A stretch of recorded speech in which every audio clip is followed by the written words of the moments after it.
The film you're about to see depicts the wishes of a king, the dreams of a builder, and the fate of an island. The king is the Shah of Iran, the king of kings and the successor to the peacock throne, who in the process of modernizing his country decides to turn a desert island into an international resort. The Builder is an international group of architects, engineers, and designers headed by Stanley Monsef, an aggressive international entrepreneur and an architect and developer in his own right who takes the wishes of the king and molds them into unique forms from concept to reality. The island is Kish, a coral formation of 10 by 6 miles and surrounded by the turquoise blue waters of the Persian Gulf and situated about 10 miles off the southern coast of Iran.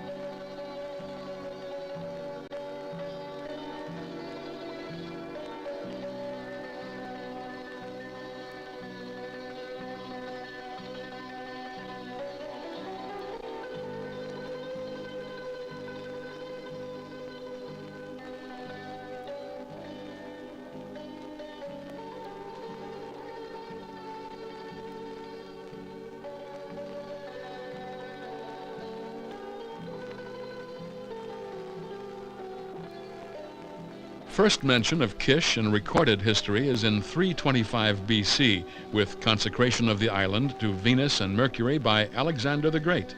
The island was for many centuries a center of commerce and prominence. The ruins of the city of Harir on the northern part of the island is a constant reminder of its golden days with extensive agriculture, water collecting and distribution systems, splendid buildings, rich pearl fisheries, and a population of 40,000. Rivalry between contending powers in the Persian Gulf region eventually caused the destruction and annihilation of the island in 1352 AD. From then on until early 1900s, the island was haunted by pirates who used it as a haven. Essentially barren, with the exception of 2 small fishermen's villages, the island remained forgotten and practically struggled to survive on fishing, date palm growing, some pearl searching until early 1969.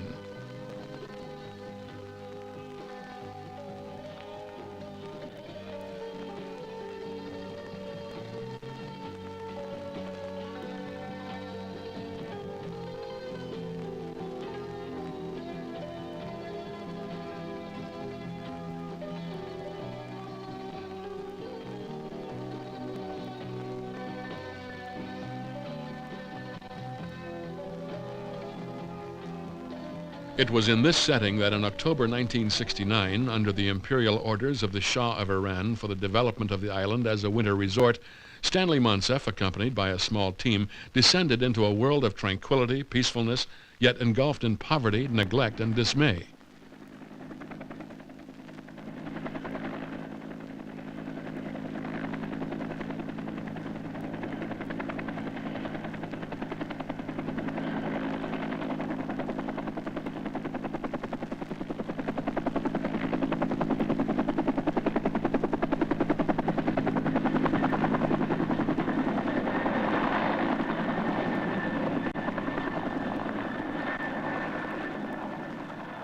The villagers welcomed the visitors and were extremely happy and jovial to hear the news of the development, knowing little or nothing about what it really meant. The village delineated an indigenous form of vernacular style with narrow alleyways, high wall courtyards, heavy studded wooden doors, and a definite cultural setting that had resulted from human intelligence and social behavior applied to a uniquely human mode of life. The villagers, especially women, wore colorful Arab costumes, with married women covering their faces with veils. While the language spoken was Arabic, they insisted to be of Persian background and proud to be a part of the rich history of the Persian Empire. To show their Persian hospitality, they entertained us with a local folk dance and chanting.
Later, a visit to the ruins of the city of Harir revealed many valuable ancient ways of dealing and coping with harsh conditions and means of survival.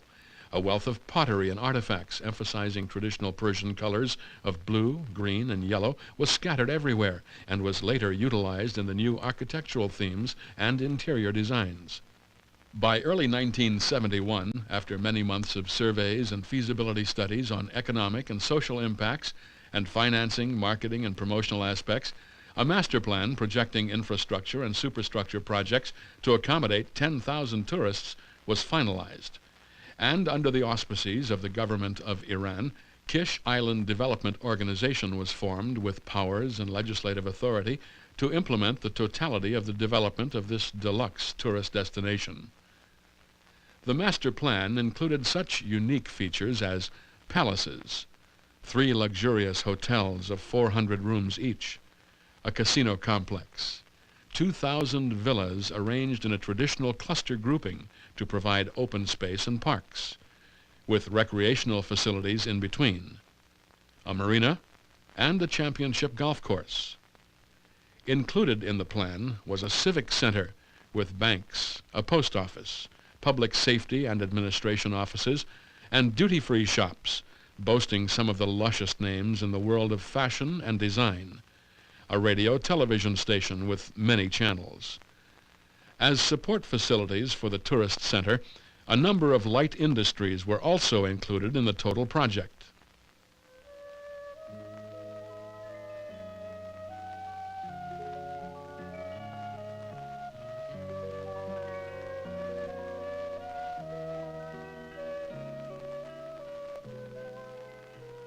The immediate construction and utilization of a port was vital to the start of construction phase, and the stockpiling of material and equipment needed for a $500 million project that had to be completed in 5 years. Isolated and difficult as the island was to reach from the mainland of Iran or the international market during the early phase, the logistics of supplying basic needs for a construction force of 6,000 was a challenge and an experience that mandated skill, endurance, understanding, organizational tasks, and for that matter, Allah's blessing. Project after project began, with each assigned a core team, a group of professionals responsible for bringing the concept to reality.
An oil depot with reservoirs to facilitate the supply of fuel to all industries, including jet fuel for airplanes.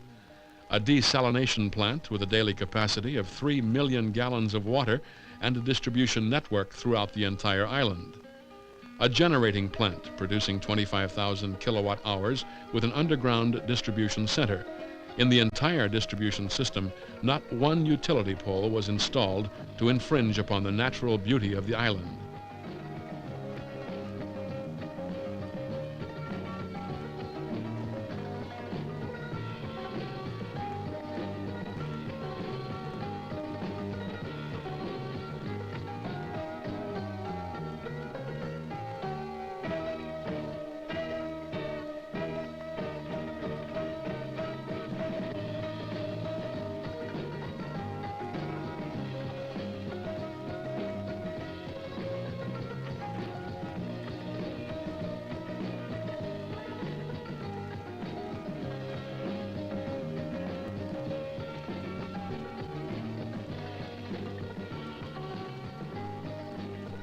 The irrigation system of the island supported and maintained 24,000 newly planted trees and an 18-hole championship golf course.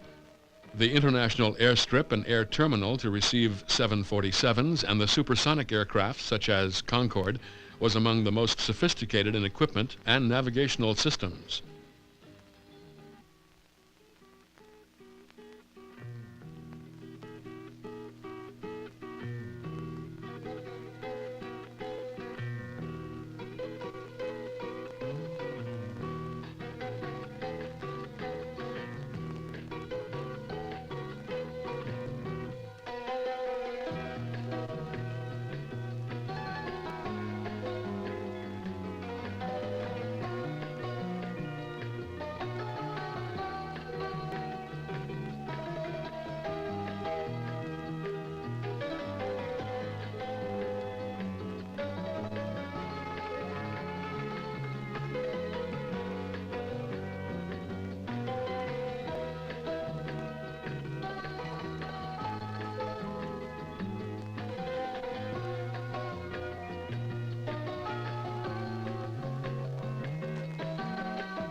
On December 26, 1977, Empress Farah of Iran arrived on the island for the inauguration of the island. With her came the Crown Prince and other members of the royal family.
The activities of the royal family and the tourists included motorcycling, touring the undeveloped areas of the island which had been left untouched by the tourist projects, and motorboat riding in the calm turquoise blue waters around the island. Scuba diving for pleasure or fishing and pearl searching were other attractions.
The next day, December 27th, the island was officially opened to international tourists, and Concorde brought the first group of jet-set tourists directly from Paris and London on a 2.5-hour flight. Other visitors arrived from Tehran, Iran, and other Persian Gulf state capitals.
Kish Island complex included a radio-television station second to none in the entire Middle East.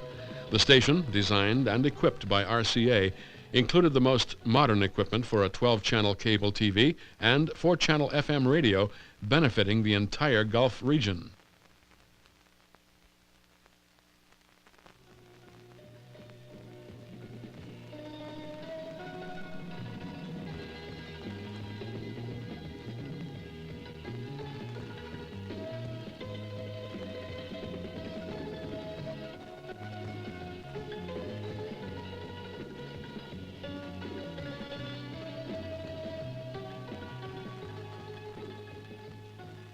رفته بود هر چی که داشتیم دیگه از خاطر من کهنه شد اسم قشنگت میونه دفتر من فراموش کرده بودم همه روزای خوبو اومدی آفتابی کردی تن سرد غروب و عشقت به من داد عمر دوباره معجزه با تو فرقی نداره تو خالق من بعد از خدایی در خلوت من تنها صدایی به عشق تو زنده بودم منو کشتی Gambling, being an attractive pastime and hobby for both Iranians and Arabs, was a major nightlife activity. The shopping center of Kish Island was a major attraction, with boutiques such as Porto, Guy Laroche, Jean-Louis Scherer, Pierre Cardin, Balmain, Christoffel, and other famous names in fashion and design.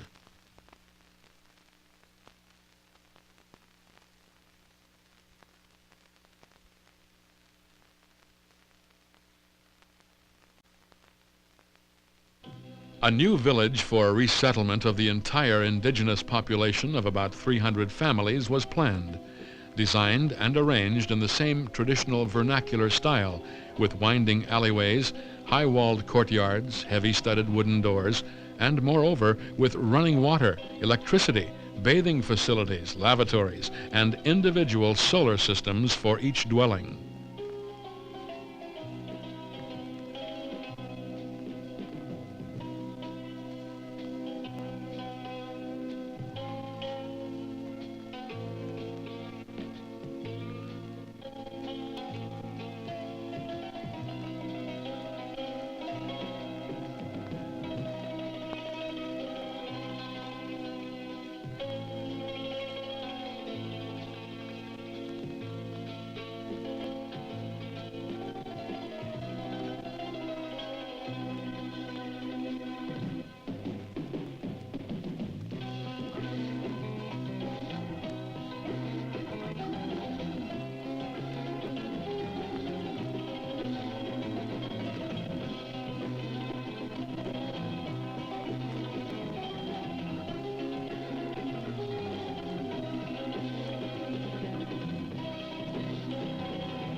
A newly constructed bazaar, designed and planned around the old traditional theme, was well received by tourists.